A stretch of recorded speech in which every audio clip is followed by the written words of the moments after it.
دین سیکھنے کے لیے اکٹھے ہوتے ہیں۔ دین کا سیکھنا بھی ذکر ہی کہلاتا ہے۔ ابو ہریرہ رضی اللہ تعالیٰ عنہ کہتے ہیں کہ حضور اکرم صلی اللہ علیہ وسلم نے فرمایا، اللہ کے فرشتے تمہاری گلیوں میں گھوم پھر رہے ہوتے ہیں اور وہ اس تلاش میں ہوتے ہیں کہ ذکر کرنے والوں کو پالیں۔ پھر جب انہیں کوئی ایسی جماعت مل جاتی ہے جو سب بیٹھ کر اللہ رب العزت کا ذکر کر رہے تھے تو یہ فرشتے آپس میں ایک دوسرے کو بلاتے ہیں، آؤ تمہاری حاجت یہاں ہے۔ پھر وہ فرشتے ان تمام مسلمانوں کو جو جماعت میں بیٹھ کر اللہ رب العزت کا کسی بھی شکل میں ذکر کر رہے ہیں، یعنی دین سیکھ رہے ہیں، حدیث کا علم سیکھ رہے ہیں، قرآن کریم کا علم سیکھ رہے ہیں، تو اللہ کے فرشتے ان سب کو اپنے پروں میں ڈھانپ لیتے ہیں، اور وہ اتنی زیادہ تعداد میں ہوتے ہیں کہ دنیا کے آسمان تک وہ پہنچ جاتے ہیں۔ پھر وہ اللہ رب العزت سے دعا کرتے ہیں اور اللہ رب العزت ان سے سوال کرتے ہیں، حالانکہ اللہ تعالیٰ کو پتہ ہے اے فرشتوں میرے بندے کیا کر رہے ہیں، تو وہ کہتے ہیں اللہ وہ آپ کی تسبیح بیان کر رہے ہیں، آپ کی تکبیر بیان کر رہے ہیں، آپ کی حمد و ثنا بیان کر رہے ہیں، آپ کی عظمت بیان کر رہے ہیں۔ تو حدیث میں آپ صلی اللہ علیہ وسلم فرماتے ہیں کہ اللہ رب العزت فرماتے ہیں تم گواہ رہو میں ان سب کو معاف کرتا ہوں۔ تو ایک فرشتہ کہتا ہے اللہ تعالیٰ ان میں فلاں شخص بھی ہے جو اپنے کسی ضروری کام کے لیے وہاں آیا ہے، وہ اس محفل میں تو نہیں شامل ہونا چاہتا تھا، تو اللہ تعالیٰ فرماتے ہیں باقی سب کی برکت سے اسے بھی اس اجر میں شامل کر لو۔ 33ویں نمبر پر دیکھیے کہ دعا کی قبولیت کا جو وقت ہے وہ ہے عشرہ ذی الحجہ۔ عشرہ ذی الحجہ خاص طور پر دعاؤں کی قبولیت کا عشرہ ہے، اسے مس نہیں ہونا چاہیے۔ ابن عباس رضی اللہ تعالیٰ عنہما حضور اکرم صلی اللہ علیہ وسلم سے روایت کرتے ہیں کہ آپ صلی اللہ علیہ وسلم نے فرمایا عام دنوں کی نسبت اس عشرے میں جو نیک عمل کیے جاتے ہیں وہ اللہ تعالیٰ کو بہت محبوب ہیں، حتیٰ کہ جہاد فی سبیل اللہ سے بھی زیادہ۔ تو اس کا فائدہ ہمیں اٹھانا چاہیے بحیثیت مسلمان کہ ہم ان تمام اوقات میں، اور یہ 33 کے قریب میں نے آپ سے شیئر کیے ہیں، کہ اس میں ہم اللہ رب العزت سے ان کا اختیار کریں اور اللہ رب العزت سے ان اوقات میں دعا کریں۔ اب ہم آتے ہیں اپنے سیشن کے تیسرے حصے کی طرف، جس میں آپ سے کچھ ایسی دعائیں شیئر کرنا چاہتی ہوں کہ جو اللہ رب العزت کے ہاں قبولیت کے درجے کو پہنچی، اور اس کا مقصد یہ ہے کہ ہم اپنے صالحین سے دعائیں کرنے کا سلیقہ سیکھیں، اور پھر یہ دیکھیں کہ وہ دعا کیسے کیا کرتے تھے اور ان کی دعاؤں میں کیا ہوتا تھا، یعنی وہ اللہ تعالیٰ سے کیا طلب کیا کرتے تھے، اور کس طرح وہ اللہ رب العزت پر یقین کے ساتھ جب دعائیں کرتے تھے تو اللہ تعالیٰ ان کی کس طرح سے دعا حرف بحرف پوری کرتا تھا۔ اس حوالے سے میں نے آپ سے شیئر کیا تھا حضرت نوح علیہ السلام کی دعا، کہ جس کا ذکر اللہ رب العزت نے قرآن کریم میں خود کیا ہے ہمارے لیے مثال کے طور پر۔ حضرت نوح علیہ السلام نے اپنی دعا میں اپنی قوم کے بارے میں شکوہ کرتے ہوئے اللہ رب العزت سے فرمایا، اور یہ سورہ نوح کی آیت نمبر 26 میں ہے، وَقَالَ نُوحُ رَبِّ لَا تَذَرْ عَلَى الْأَرْضِ مِنَ الْكَافِرِينَ دَيَّارًا، اور نوح علیہ السلام نے اپنے رب کو پکارا کہ اللہ تعالیٰ اس زمین پر کافروں میں سے کسی بسنے والے کو نہ چھوڑ۔ ابن کثیر رحمۃ اللہ علیہ فرماتے ہیں کہ اس دعا کا مطلب یہ تھا کہ اے اللہ تعالیٰ اس زمین پر کوئی کافر نہ بچے، نہ کوئی بسنے والا رہے۔ اس کے بعد اللہ رب العزت نے ان کی دعا کو حرف بحرف پورا کیا اور تمام کافروں کو ملیا میٹ کر دیا، حتیٰ کہ حضرت نوح علیہ السلام کا اپنا بیٹا بھی جو اپنے والد کا نافرمان تھا اور اللہ رب العزت کا نافرمان تھا اور اس نے ایمان نہیں لایا، وہ بھی اس میں غرق ہو گیا، اور صرف وہی لوگ بچے جو حضرت نوح علیہ السلام کی دعوت پر لبیک کہتے ہوئے اللہ پر ایمان لائے اور جنہیں اللہ کے حکم سے حضرت نوح علیہ السلام نے اپنی کشتی میں سوار کروایا تھا۔ اس کے بعد دیکھیے میں اگلی دعا آپ سے مثال کے طور پر شیئر کروں گی حضرت موسیٰ علیہ السلام کی۔ حضرت موسیٰ علیہ السلام نے اللہ رب العزت کو پکارتے ہوئے یہ شکوہ کیا۔ سورہ یونس کی آیت نمبر 88 اور 89 دیکھیے، وَقَالَ مُوسَىٰ رَبَّنَا إِنَّكَ آتَيْتَ فِرْعَوْنَ وَمَلَأَهُ زِينَةً وَأَمْوَالًا، اے میرے رب آپ نے فرعون اور اس کے لشکر کو ہر طرح کا دنیا کا سامان عطا کیا ہے اور مال بھی دیا ہے۔ ربنا لیضلوا عن سبیلک، اس لیے دیا ہے کہ وہ لوگوں کو آپ کے راستے سے گمراہ کریں۔ ربنا اطمس علی اموالہم، اے اللہ تعالیٰ ان کے اموال ملیا میٹ کر دے۔ واشدد علی قلوبہم، اور ان کے دلوں کو تباہ کر دے۔ فلا یؤمنوا حتی یروا العذاب العلیم، یہ اس وقت تک ایمان نہ لائیں جب تک کہ یہ دردناک عذاب نہ دیکھ لیں۔ تو اللہ رب العزت فرماتے ہیں قالا، اس نے کہا قد اجیبت دعوتکما، میں تم دونوں کی یہ دعا پوری کرتا ہوں۔ ابن کثیر رحمۃ اللہ علیہ فرماتے ہیں اللہ تعالیٰ نے حضرت موسیٰ علیہ السلام کی دعا قبول کی، اور اس کے بعد جو ان کے ساتھ تھے ان کی بھی قبول کی، اور فرعون کو اس کے مال و اسباب اور لاؤ لشکر کے ساتھ غرق کر کے ملیا میٹ کر دیا۔ اس کے بعد اگلی دعا میں آپ سے شیئر کروں گی جو کہ حضور اکرم صلی اللہ علیہ وآلہ وسلم نے حضرت عبد الرحمن ابن عوف کے لیے کی۔ دعائیں تو بہت ساری ہیں لیکن وقت کم ہونے کی وجہ سے میں چند دعائیں صرف یہاں آپ سے شیئر کر رہی ہوں۔ اس حوالے سے دیکھیے، حضور اکرم صلی اللہ علیہ وآلہ وسلم کی ملاقات ہوتی ہے حضرت عبد الرحمن ابن عوف سے، تو وہ ان کے کپڑوں پہ کچھ خوشبو کے نشانات دیکھتے ہیں تو پوچھتے ہیں کہ یہ کیا ہے؟ تو آپ فرماتے ہیں کہ میں نے شادی کر لی ہے۔ تو حضور اکرم صلی اللہ علیہ وآلہ وسلم دریافت فرماتے ہیں کہ تم نے اپنی بیوی کو مہر کیا دیا ہے؟ تو انہوں نے جواب دیا کہ ایک گٹھلی سونا، ایک کھجور کی گٹھلی جتنا سونا دیا ہے۔ تو آپ نے فرمایا تو اب تم ایک بھیڑ کیوں نہیں ذبح کرتے تاکہ سب کو دعوت کھلاؤ اور اللہ رب العزت تمہارے مال میں برکت عطا کریں۔ عبد الرحمن ابن عوف کہتے ہیں کہ وہ دن گزرا، آپ کی دعا کا یہ اثر تھا کہ دنیا مجھ پر ٹوٹ پڑی،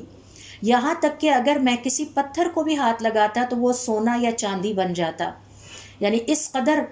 وافر مجھے ہر چیز ملی۔ اور پھر روایات کے مطابق جب آپ کا انتقال ہوا تو آپ کے بچوں اور آپ کے جو وارث تھے ان کے ہاتھ بے حد اور بے حساب مال آیا۔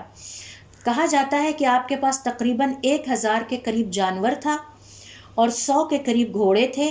3000 کے قریب بھیڑیں اور بکریاں تھیں، اور آپ کی 4 بیویاں تھیں جن میں سے ہر ایک کو 80,000 درہم عطا کیے گئے تھے، اور سونا اور چاندی اتنا زیادہ تھا کہ آپ کے وارثوں میں تقسیم کرتے ہوئے اسے کلہاڑیوں سے توڑا گیا، اور توڑتے توڑتے لوگوں کے ہاتھ چھلنی ہو گئے، یعنی چھل گئے۔ تو یہ ایک دعا ہے مثال کے طور پر جو حضور اکرم صلی اللہ علیہ وآلہ وسلم نے اپنے صحابی کے لیے کی اور اللہ رب العزت نے اس کو قبول فرمایا۔ اس کے بعد ایک اور دعا میں یہاں آپ سے شیئر کروں گی جو کہ حضور اکرم صلی اللہ علیہ وآلہ وسلم نے حضرت ابو ہریرہ رضی اللہ تعالیٰ عنہ کے لیے کی،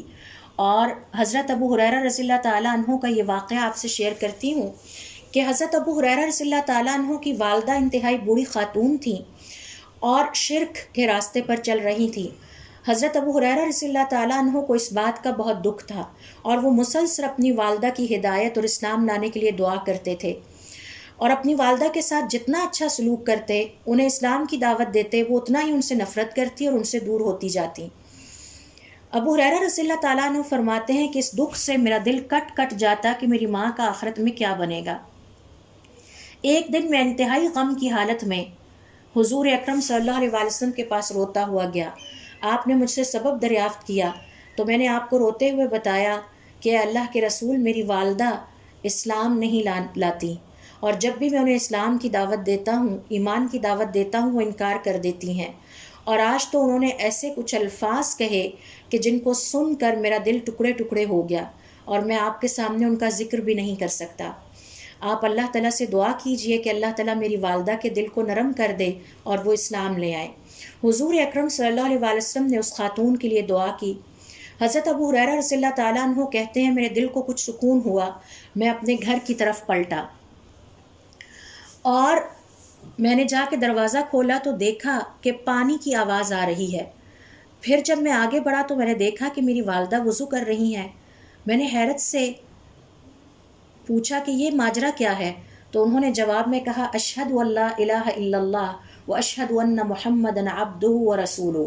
دیکھیے اس واقعے میں ہمارے لیے بہت بڑا سبق ہے۔ اللہ رب العزت نے کس طرح ایک دعا کے نتیجے میں ایک خاتون کے دل کی کیفیت بدل دی۔ آج ہمیں یہ شکوہ ہے کہ ہماری اولادیں ہمارا کہنا نہیں سنتی، ہدایت کے راستے پر نہیں آتی۔ ہمیں چاہیے کہ ان کے لیے دعا کریں، اور ان کی ہدایت کے لیے اللہ رب العزت کے سامنے گڑ گڑائیں اور گھنٹوں ان کے لیے ہم اللہ تعالیٰ سے دعائیں کریں۔ کہتے ہیں کہ میں اسی طرح الٹے پاؤں واپس حضور اکرم صلی اللہ علیہ وسلم کی طرف خوشی کے مارے روتے ہوئے بھاگا، جیسا کہ اس سے پہلے میں دکھ سے رو رہا تھا۔ اور میں نے جا کے حضور اکرم صلی اللہ علیہ وسلم سے فرمایا، خوشخبری ہے اللہ کے رسول، اللہ نے آپ کی دعا قبول کر لی، میری والدہ کو ہدایت عطا کی اور وہ اسلام لے آئی ہیں۔ تو حضور اکرم صلی اللہ علیہ وسلم نے اللہ تعالیٰ کی حمد و ثنا بیان کی، اور اس کے بعد کہا کہ پھر میں نے حضور اکرم صلی اللہ علیہ وسلم سے کہا کہ اللہ تعالیٰ اے حضور اکرم صلی اللہ علیہ وسلم، میری ایک اور دعا ہے، وہ بھی ذرا اللہ رب العزت کے ہاں پیش کر دیجئے۔ اور وہ دعا یہ ہے کہ مجھے اور میری والدہ کو اپنے محبوب بندوں میں شامل کر لے، اور تمام اللہ کے جو محبوب بندے ہیں وہ مجھ سے اور میری والدہ سے محبت کرنے لگیں۔ تو حضور اکرم صلی اللہ علیہ وسلم نے اسی وقت دعا کی، اللہم حبب عبدک ھذا و امہ الی عبادک المؤمنین، اے اللہ تعالیٰ اپنے اس بندے کو اور اس کی والدہ کو اپنے مومن بندوں کے ہاں محبوب بنا لے، وحبب الیہم المؤمنین، اور تمام مومن ان سے محبت کرنے لگے۔ کہتے ہیں کہ میں نے اس دن کے بعد سے دیکھا جو مومن یا مسلمان میرے بارے میں سنتا وہ مجھ سے اور میری والدہ سے محبت کرنے لگتا۔ اور ہم سب جانتے ہیں کہ حضرت ابو ہریرہ رضی اللہ تعالیٰ عنہ کا نام ہم کس قدر عقیدت سے لیتے ہیں، اور آپ صلی اللہ علیہ وسلم کے انتہائی جلیل القدر صحابی میں سے ایک صحابی ہیں جن سے محبت رکھنا ہمارے ایمان کا تقاضا ہے۔ تو یہ ہیں وہ چند اہم حقائق جو میں آپ سے دعا کے حوالے سے شیئر کرنا چاہتی تھی، کہ کس طرح سے اللہ رب العزت نے اپنی شریعت ہم پر نازل کر کے یہ بہترین اجر و ثواب کے خزانے اور دعاؤں کی قبولیت کے اوقات سے ہمیں آگاہ کر دیا ہے۔ تو اللہ رب العزت ہمیں توفیق عطا فرمائے کہ ہم اللہ تعالیٰ کے دین کو سیکھنے کے لیے وقت نکالیں، اور اس سے ہمارے عمل میں اور سوچ میں نکھار پیدا ہو، اور پھر ہم اپنے اس دین کو اپنے پیاروں کو سکھائیں تاکہ دنیا کے ساتھ ان کی آخرت بھی بنے، اور اللہ رب العزت اس پر ہمیں عمل کرنے کی توفیق عطا فرمائے۔ سبحانک اللہم و بحمدک، اشہد ان لا الہ الا انت، استغفرک و اتوب الیک۔